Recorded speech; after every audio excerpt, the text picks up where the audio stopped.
عليكم متتبعي قناة كريم، مرحبا بكم معنا اليوم فيديو جديد، وصفة جديدة عبارة عن عجينة سحرية اللي هي عجينة البيتزا. اليوم بالنيابة على ماما اننا غادي نقدم لكم هذا الفيديو. نبداو على بركة الله. لتحضير هذا العجين كنحتاجو 3 الكيسان ديال الدقيق الابيض. انا خديت القياسات بكاس العنبه.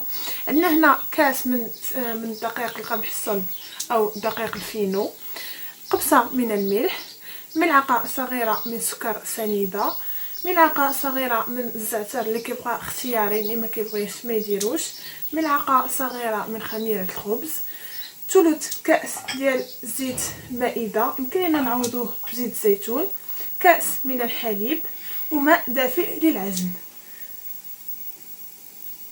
كناخدو الدقيق ديالنا كنديروه في القصريه ديالنا، كنضيفوا ليه الفينو، قبصه الملح،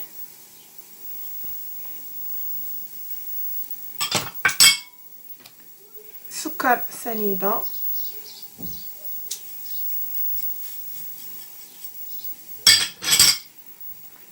الزعتر ديالنا اللي كيعطي واحد النسمه للعجين ديالنا زوينه، خميره الخبز، الزيت اللي كيخلي العجين ديالنا تجي رطبه وهشه،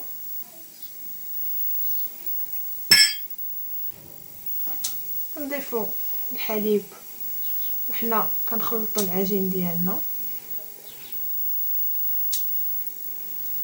شويه بشويه حتى كيتجمع،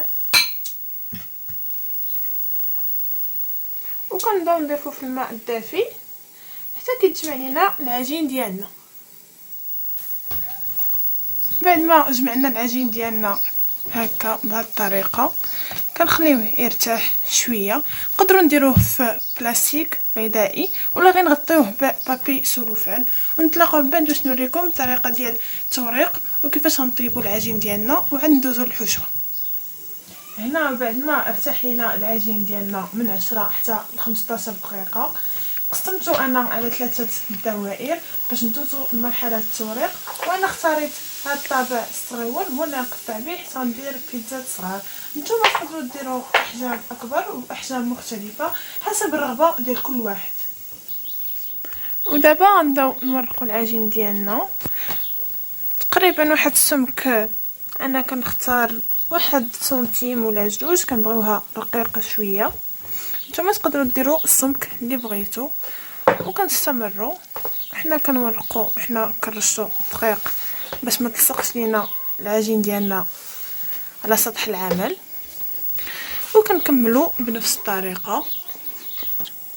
ودابا نقطعوا الدوائر ديالنا صغار بهذه الطريقه، نضغطوا مزيان باش ما تلتصقش لينا وتخسر لينا الشكل ديال الدائره ديالنا.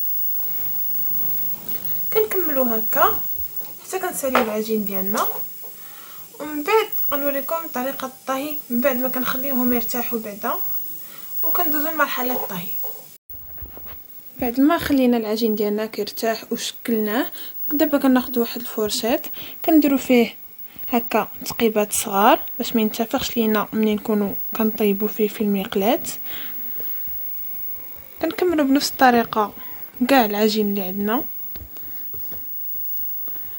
وانا غنوريكم طريقه الطهي ديالو. ودابا غندوزو لمرحله الطهي. كنحطوا البيتزا ديالنا بهذه الطريقه، كنديروا ليهم غير نص طيبه حتى غادي يكملوا لينا الطيب ديالهم في الفرن. وكنستمروا بنفس الطريقه، كنخليوهم حتى يشدوا راسهم شويه من الاسفل، وكنقلبوهم على الوجه كيف قلت لكم غير نص طيبه. وكندوزو لتحضير الحشوه ديالنا من بعد ما كنكملوا كاع البيتزات اللي عندنا. بقاو معايا غنوريكم كيفاش كنحضروا الحشوه. من بعد ما حضرنا عجينه البيتزا ديالنا غادي ندوزو لتحضير صلصه الطماطم اللي غادي نحتاجو فيها ملعقه صغيره من فلفل احمر، راس ملعقه صغيره من ابزار، قبصه ملح، وملعقه صغيره من السكر اللي كنضيف ليها واحد البنه خاصه. هنا خديت 2 معالق ديال صلصه الطماطم المركزه، خاصه بالبيتزا تقدروا تستعملوها، تقدروا تستغناو عليها. هنا عندي جوج بصلات صغار قطعتهم على هذه الطريقه، غادي نشحروهم في قليل من الزيت وقبصه الملح. كذلك الفلفل اللي خديت جوج فلفلات، زيتون اخضر مقطع، زيتون اسود، علبه من الطونه، ملعقه زيت الزيتون اللي غنضيفوها لصلصه الطماطم ديالنا، وهنا فرماج احمر محكوك. بقاو معايا نوريكم طريقه الطهي ديال صلصه البيتزا والتشحار ديال البصله والفلفله ديالنا.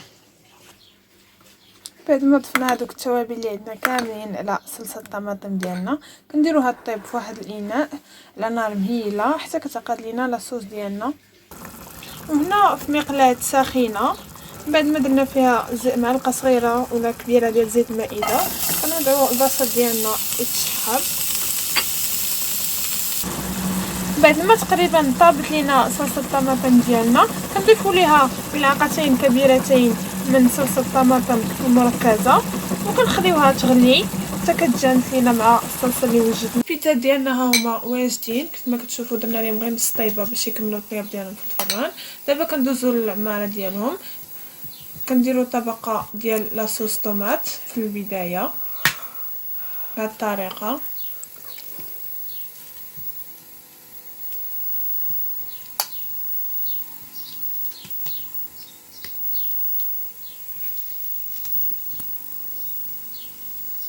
كنغطيو كاع الوجه ديال البيتزا ديالنا، من بعد كنضيفوا ليهم واحد رشه صغيره ديال الزعتر، كيبقى اختياري اللي ما كيبغيش يديرو ولا ما كتعجبوش النسمه ديالو يقدر يستغنى عليه.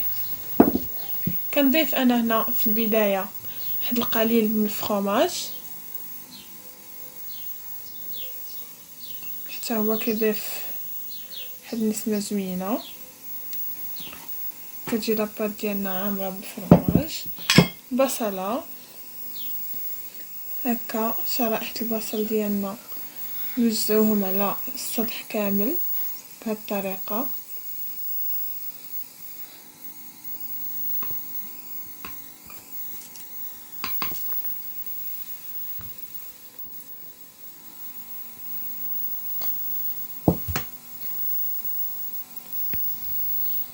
كنوضعو الفلفل، نقدروا نستعملوا الفلافل الملونه اللي كاينه عندنا. انا هنا لقيت الفلفل الاخضر هو اللي استعملت. دابا غادي نضيف الطون اللي يمكن لينا نعوضوه بالكفته على حساب اللي موجود عندنا. ودابا كنوضعو الزيتون الاخضر ديالنا مقطع دوائر،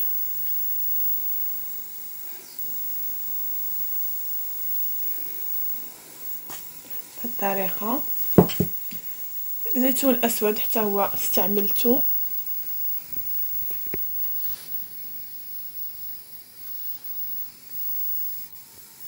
قطع بحال هكا.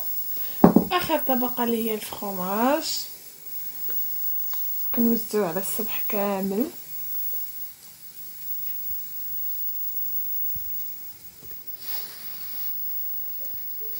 بهذه الطريقه، وكنستمروا حتى كنكملوا تميل العجين اللي عندنا.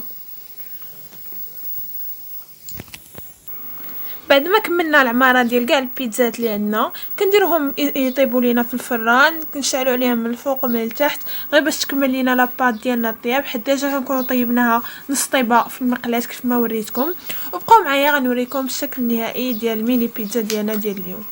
كيف ما كتشوفوا معنا هذا هو الشكل النهائي ديال البيتزا ديالنا ديال اليوم. كيجيو بنان ورائعين، وحتى العجينه كتجي خفيفه وهشه كيف ما كتشوفوا، كتجيش قاصحه بالمره. نتمنى ينالوا اعجابكم، ولا عجبكم الفيديو ديالنا ديال اليوم تابوناو في لاشين ديالنا وفعلوا الجرس. وشكرا على المتابعه ديالكم وعلى التقديرات والتشجيعات ديالكم، ونتمنى يدوم اعجابكم بالقناه ديالنا. وشكرا.